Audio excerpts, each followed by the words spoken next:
bỏ cái năn kia nữa mỏng bua cái lý tờ chỉ mở khẩu được chưa cái mỏng bua mà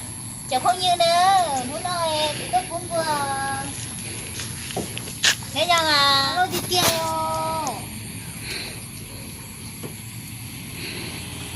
đi nhưng vừa mà nhưng chỉ là khẩu liền thôi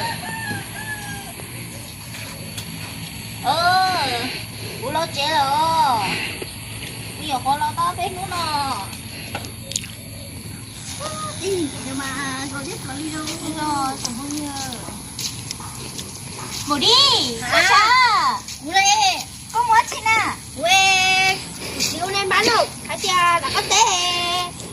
nó lấy té chỉ có giống bọn nó ta chứ là chỉ có muốn nó xì còn cũng phải hay tính được nó cũng phải sáng rửa thôi thế nên là có té đâu nó chỉ coi đâu cụ trở lại số ra nó hay lộc cụ lấy coi không số cho cụ cái vé nó sẽ được đâu tụi nó một đi à no đừng nói chơi hay đi tiêu chứ không như học phiếu nếp cũng còn hay một nó đâu à chị à đâu này cứ tôi nói xin nó tôi không mua em tôi như có phiếu ủa phiếu tôi có phiếu đâu em nhớ học chơi tự nhiên nói chịu chạy có một cần tao làm không có xe cái này ra tôi học đã chúng nói thế nên là hai thế nào rồi nhưng chân đấy bên nào một cờ có tao yêu tao cơ mà một đi có bao tiền nó là tao tiền ra nè nó là tiền hai sâu ấy ôi nó thế nè ô là tiền không muốn hai sâu nó cụ giờ tới tu nó nản không này cũng muốn tụi nó cũng cơ chung hả chỉ cho mua sống này cũng không khởi của chỉ có khởi đôi ra chứ nó xí cháy nữa khởi cái này nó sống nó cơ mà này nó dưới này tiền hai sâu nó hả chị mà có gì ôi đi coi có rong có nó muốn đá xe là mà đi chắc khổ của có lúc nào nó tiền bây giờ mà cũng mua thôi tao lúc này bên nào bò đi chắc được lại không tiền ở lúc này bên này có cho bạn bò đi chắc lại lỡ khả nó cứ nó chi mà đua tao cha cũng nói như nào thì không tới cho tới giờ ở bên này cũng cho tôi nó thế nào cái của cháu bay phun là chọn món không đá nữa bé mới đúng này có gì to nên bán nữa nè xe nhiều có to nên bán kia xong nó nữa cha cũng chỉ có to mà cha cũng chỉ lấy có chỉ lấy mà ai cũng chỉ lấy ha có chỉ đó xíu phèn nó như nè cũng chỉ cần ta nhớ là điện con nè có cha có chỉ nó mà chỉ nhanh chẳng nè có chịu đem bán lò thì có chỉ được nó ngắt củ xe lửa tốt rồi có chỉ ra một xe lửa đâu cho nên là cắt teo có chỉ cho mình nó tăng rồi để nó giúp có chịu nó tao cũng đâu có thải nó xe của mình chỉ là chế ô lưỡi mình chỉ cho thì tôi có thải của mình tao những tôi có thải của sao mình cần làm thôi còn của con có muốn hay rồi tao này có lên mà của những một buôn bò ha của có nó tao lên theo của nhà tôi cho của chờ có số tông tiền của mang lại cho bà hiểu có mà bay nè mà bay của nó không tiếc mua thời nó vậy cái mà nó có thả nên nó đi rồi trời bị tôi sẽ nói chỉ có phần nhau chứ cái số lo xí to cái chỉ sẽ chụp thật thôi chả như tầm một nơi luôn bị tôi sẽ nói nè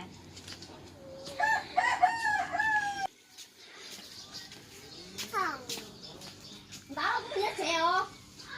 nhớ tôi là đi thì đó con nó có thằng nào nên lúc chỉ nó có hay không nè đeo nó cũng này rồi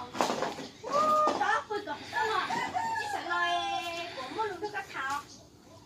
hả chị thế nè mỗi lúc tao thôi trời tự sao tao chơi thì nó hay sâu nữa nè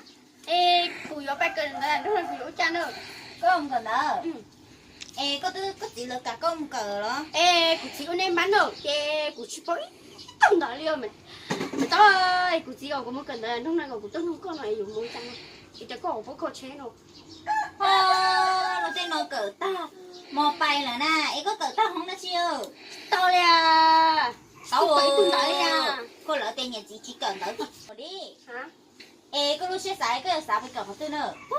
cứ xài cha một cờ thì đúng đâu rồi nhá có đúng đâu là cha nó chưa tung xài thêm một cờ thì lo mà nhá chế cha chỉ là không đúng đâu cô sao một cờ đúng đâu thì có cờ ta không nó chỉ xứ nữa tao cần là đôi lia trời đi vào bắt cờ đúng đâu nữa đó là cha tin có phải bé đúng rồi đâu một đi có tôi chỉ tao cỡ ê có tôi chỉ tao cỡ không nó chuyện xe có tao phải cả nó mà nên thôi chuyện như mình nữa nhỉ có tôi chọc của nhau sửa tao như kiểu chúng tôm cỡ nó kiểu nhà mẹ cả này nữa á chứ xong của mày cá một cỡ tao nó đó ô cậu tôi xong rồi một tao wow cái ta chỉ nó cũng tiếng mới cậu gì tao có cái khó khay nè chỉ tao bỏ đi cũng thời gian tao cũng một cỡ đúng đó mà khi của nó một điều chùa thầu cái nè chả là khía cơ rồi hết rồi của chọn đó em của mấy cỡ em tao muốn nó là có một tao ô hả chia mà nó cũng mặc khía có xe chị ăn nó mà nó là co cây có cái nè hả có cái khó khay có cái tao chắc cái chùa lên nè em đã nó nhớ trò một tao trước khi có nhà co cây đó nè giờ mới gần đây đúng đó nhớ thằng nó chê sợ đâu có một bao tiền biết chuyện sai về tôi xe này tao phải cởi tiếp luôn mỏng là mà đi ở cả chi đôi xe sau ấy ở bênนู้นcó thể phải cởi vào lấy ít đây phải có cả nè ủa lô em đừng mua mày bắt cái đâu nhiều lâu mà tao mua hò lỡ mua ít đây nuôi chả nè hò ủa mua có sai ở nung đi nó ủa luôn đi con này lô để nó thiếu của đầy nào mà ủa nó chỉ cũng ra chỉ lấy lò cũng mất tròn lại biết tôi xích rồi chả ôi đã chỉ là nhớ liền ôi chỉ tao liền rồi ôi chả được có một kia thế bao mà có bài nút tương nữa ôi xe giờ bay tao thích chậu nó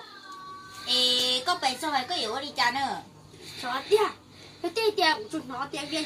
chẳng nói cũng phơi tia rồi luôn chả lấy luôn mua đi cái khó khăn cũng ngon hả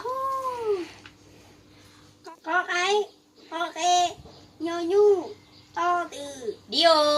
nhận đầu sushi thôi tao cái bố tia phải chuẩn tao để tin nhận nó nè để đi tia tụi xóa tụi có cái gì tụi nó nè nhỉ do như nè nói cho nấm rồi nè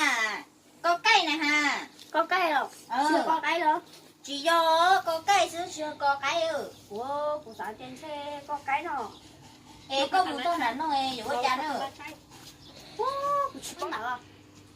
còn nếu như một cái có chè cũng muốn được nhiệt thái hay chả so phải chỉ một cỡ mà một đi ê của nhà ai cũng được nhiệt éo bùa chè cũng muốn đi đó bùa cho chị cũng mà tôi đâu có thật rồi nhớ thầu nữa đi nữa mà đi cũng bay đó dù chỉ riêng nên bán chè cả chi cho sẽ phải cỡ nữa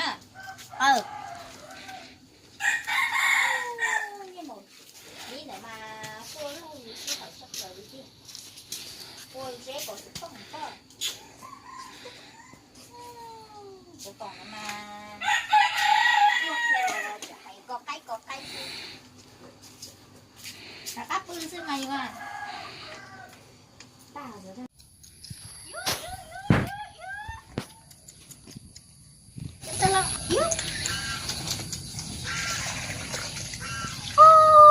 cũng mưa chút tay cái không thể của trẻ tôi cũng này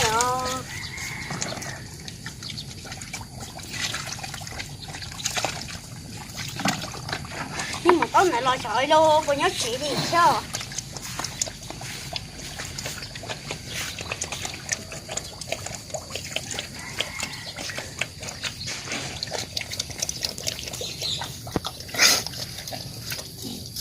su yếu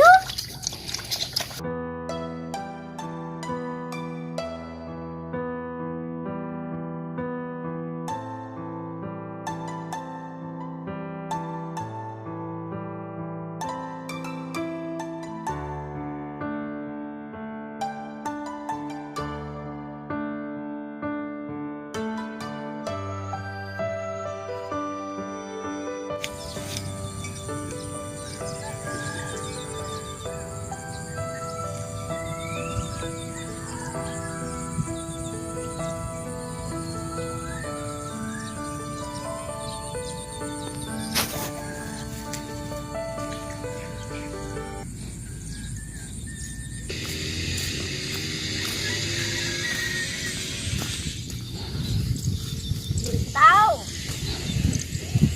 cái là tiền nó nè đi cái tuột thế nè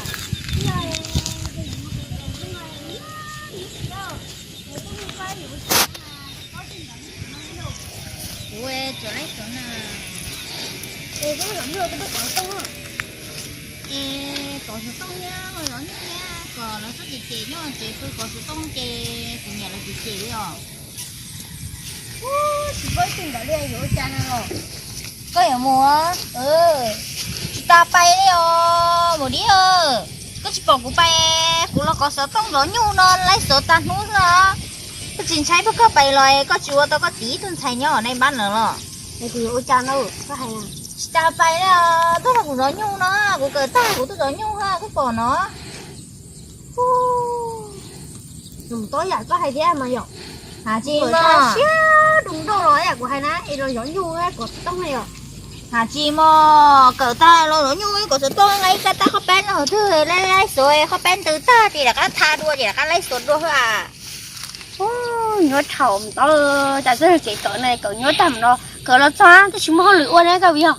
hả chị mà lửa lo có phi tuần thì của chị nè Tao có tao chị của nó có biết cỡ trở nó chung cơ không? ha lúc nói như lúc sợ tông nè